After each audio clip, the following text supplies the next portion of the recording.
Fala galera do YouTube, hoje eu resolvi trazer para vocês a minha review da Creality K1 Max. Já tem mais ou menos 2 meses que eu tô com essa impressora e eu acho que tem alguns pontos legais a gente falar aqui. Para quem não sabe, essa linha K1 é para ser o top da Creality. Então, da mesma forma que no celular, normalmente as empresas fazem um top de linha, um intermediário e um modelo de entrada, essa daqui é para ser a top da Creality. E aí a gente continua tendo aqueles outros modelos que a gente já está acostumado, tipo a Ender e tal. Ela já veio 100% montada, na verdade eu tive realmente foi que tirar alguns parafusos, uns adesivos, esse tipo de coisa, antes de ligar ela e deixar ela se calibrar e tal. Foi um pouco difícil porque é uma impressora bem pesada e grande, fiquei até com medo, né, de derrubar ou quebrar alguma coisa, mas deu tudo certo no final. Ah, e ela também vem com 1 kg de Hyper PLA da Creality, que eles falam que é a nova linha para impressoras que imprimem super rápido e tal, e praticamente todas as ferramentas que você precisa para dar manutenção nela. A minha, mais especificamente, é a K1 Max.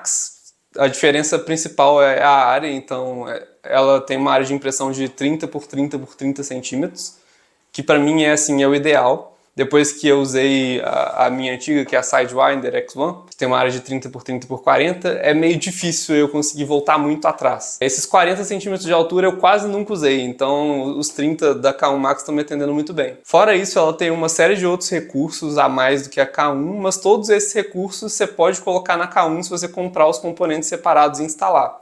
Tipo a câmera que grava time-lapse automaticamente, tem uns recursos lá de inteligência artificial. Pra ser sincero, eu nem estava pensando em comprar outra impressora tão cedo, mas se você acompanha aí o desenvolvimento da tecnologia de impressão 3D, você provavelmente deve estar sabendo que tem uma empresa nova no mercado, por assim dizer, que é a tal da Bambu, né? Realmente está se destacando bastante, principalmente porque ela entregar pra gente impressoras rápidas. E a Creality K1 foi feita justamente para competir com essas máquinas da Bambu. Então o maior apelo dela, além de todos esses recursos que eu falei de câmera, o tamanho e tal, é a velocidade.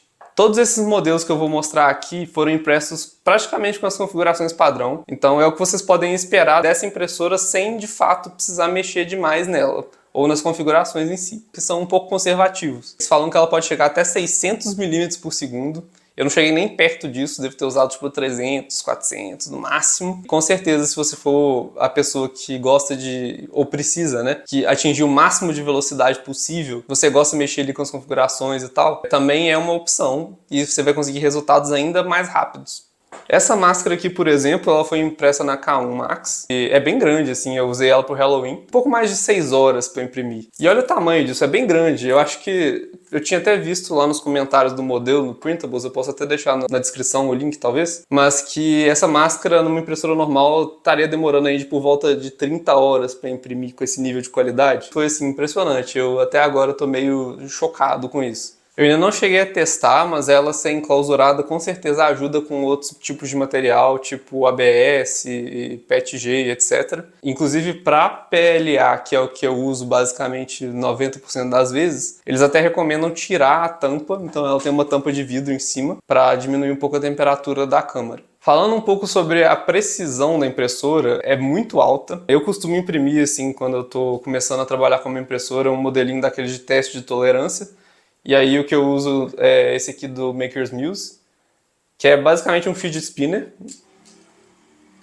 E cada círculozinho desse aqui foi impresso com uma distância diferente entre o círculo do meio e as paredes. Então a gente consegue testar qual que é a tolerância que a impressora consegue atingir, né? Até o 0,2 milímetros foi assim, ridículo, que era já o esperado. Assim. Na minha opinião, se a sua impressora não consegue atingir a marca de 0,2 milímetros de tolerância nas peças, ela está precisando aí de alguns ajustes. A K1 Max, sem fazer nada nela praticamente, o ponto 15 já estava bem solto, na verdade, bem tranquilo. Inclusive eu acho que talvez seja a tolerância ideal para usar quando a gente for imprimir peças nela e desenhar peças para ela. E com a ajuda da ferramentazinha lá, estava um pouco preso, mas eu consegui soltar até o 0,1 milímetro de tolerância, que é impressionante. O 0,05 está completamente fundido, mas também eu acho já ultrapassou as minhas expectativas, por assim dizer, nesse quesito de tolerância. Na questão de precisão dimensional, esse cubinho aqui teoricamente é para ter 2 cm por 2 cm por 2 cm. Nos eixos X e Y ele é um pouco menor, então tem tipo 19.9, 19.8, que é um pouco esperado, mas dá para compensar no software. E eu não sei o que aconteceu, mas deu algum errinho na hora de imprimir, mas aí ficou com uma linhazinha aqui no meio, e aí inclusive eu acho que isso tenha prejudicado um pouco a precisão no eixo Z, porque ficou até um pouco mais, ficou com 20.1 ou 20.2 milímetros, né? Tipo, ela deu esse problema, ela pausou a impressão e me perguntou se eu queria continuar. E aí eu só cliquei lá para continuar e pronto. Então pode ser uma questão de software. Da Creality realmente é meio ruim, assim, é meio pesado e quebra. Tipo, o slicer no computador, às vezes ele para de funcionar aleatoriamente se você carregar um modelo muito pesado.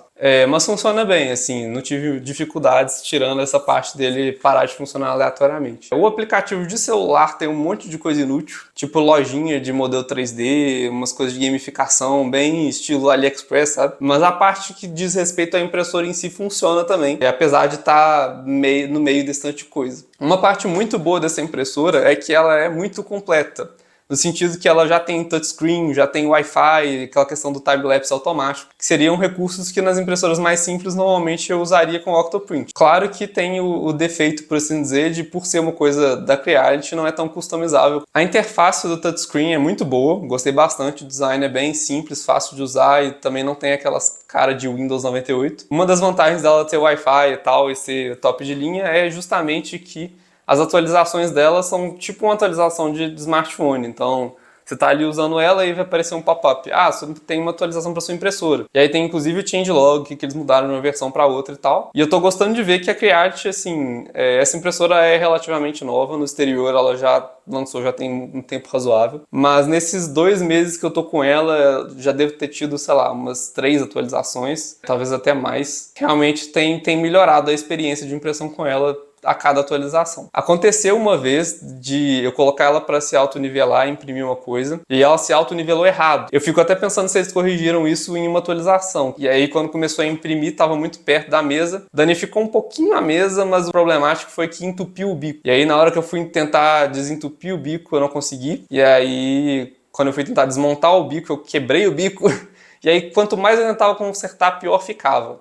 Mas basicamente eu consegui desmontar quase tudo, menos o dissipador de calor. Então, antes fica um parafusinho aqui atrás, que é para prender essas duas peças juntas, mas não solta, isso aqui não solta de forma nenhuma. Eu já tirei todos os parafusos, isso aqui não solta.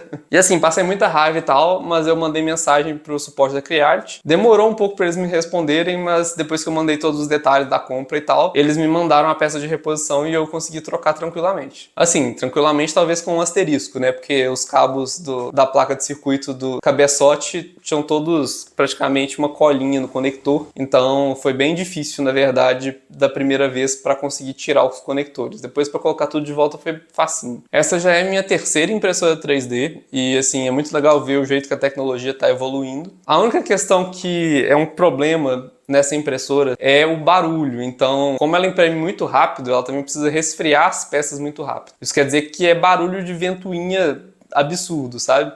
É tipo um avião decolando, computador antigo ligando, etc. Em compensação, eu estava acostumado com a Sidewinder X1, que era a minha antiga, que não faz um pio. Mas, em compensação, a peça ia demorar 30 horas para imprimir em uma e vai imprimir em 6 na outra. Então, às vezes, o barulho vale a pena. Uma outra consequência indesejada, talvez, dessa velocidade é que a impressora vibra bastante, né? Inclusive, vem na caixa esses pezinhos de borracha que são para dar uma amortecida na impressora para ela não ficar vibrando tanto. A parte que eu acho interessante do ponto de vista de engenharia também e tal, é que o recurso que eles chamam de input shaping, né? Quando você liga a impressora pela primeira vez, ela faz um teste, que você pode até repetir depois manualmente se você quiser, mas um teste de vibração. Então ela vê como é que ela vai vibrar. E aí depois ela usa isso de base para compensar nos movimentos de impressão. E aí por isso que os modelos saem com a qualidade tão boa, mesmo que ela vibre e imprima tão rápido. Uma coisa muito boa que eu ainda não tinha usado em nenhuma impressora 3D é a mesa magnética. Então, assim que acaba, você só tira a mesa e flexiona ela um pouco, e aí os modelos saem, né? Assim, apesar de ter só 2 meses que eu tô com essa impressora, eu já fiz um upgrade nela, que é justamente o mais fácil de todos, que é trocar a mesa. Essa mesa que vem aqui, ela é de PEI, se eu não me engano, bem liso, assim, o acabamento fica bem lisinho na parte de baixo das peças.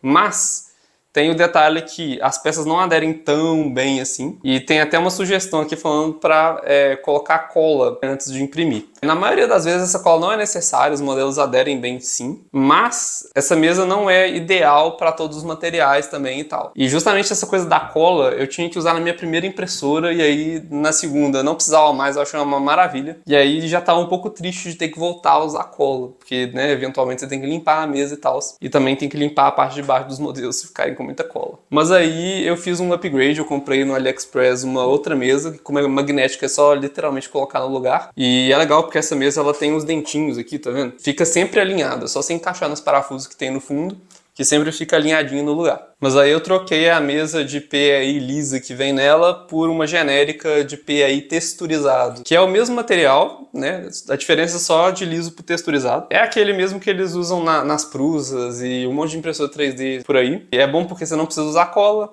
e responde, né, agarra melhor em uma diversidade maior de materiais também. Mas assim, de forma geral, é uma impressora muito confiável, muito difícil de uma impressão falhar aleatoriamente que não seja por erro de usuário mesmo. E também tudo nela realmente diz top de linha, sabe? Os materiais são bem feitos. Você sente o preço que você pagou, por assim dizer. Tampos de vidro e tal, estrutura de metal. É tudo muito fácil de usar. E também ela é um sistema aberto, né? Diferente da Bambu que eu falei, que é mais fechada, assim, o software e tal, a K1 roda Klipper. A Creality já publicou a sua versão do Klipper. Ela também já liberou o acesso de super usuário para essa impressora, se você quiser fazer customizações nela e tal. Então tem essa vantagem também. Eu comprei ela no AliExpress, num armazém local, então não fui taxado, ela já foi meio que importada, né? E é a minha recomendação que se você, né, estiver pensando em comprar um, que você faça o mesmo, porque normalmente as pessoas que importam ganham em cima, né? Então eu já vi essa impressora vendendo no Mercado Livre pelo dobro do preço ou mais. Acho que vale a pena sim por esse preço, eu não pagaria 10 mil reais nessa impressora. Ou em qualquer impressora, talvez. Mas mesmo assim é uma coisa para ser top de linha, né? Tem isso em mente. Ainda mais que tem gente que paga 6 mil reais no iPhone, 5 mil nessa impressora particularmente, eu acho que vale a pena. Mas realmente tem que ficar atento com essa questão do armazém, se o local é na China, porque se vier da China de fato, aí você pode pagar taxa. Então o resumo da obra é que é uma impressora muito boa, meio cara, mas muito barulhenta também. Mas se você não se importar com barulho e quiser uma impressora de última linha que imprime super rápido, é uma ótima opção, principalmente se você mora no Brasil. Que aí a Bambu, assim, só importando, e também vai ficar absurdamente caro, sendo que já é uma impressora naturalmente mais cara. Mas é isso aí. Por hoje é só, falou e até mais.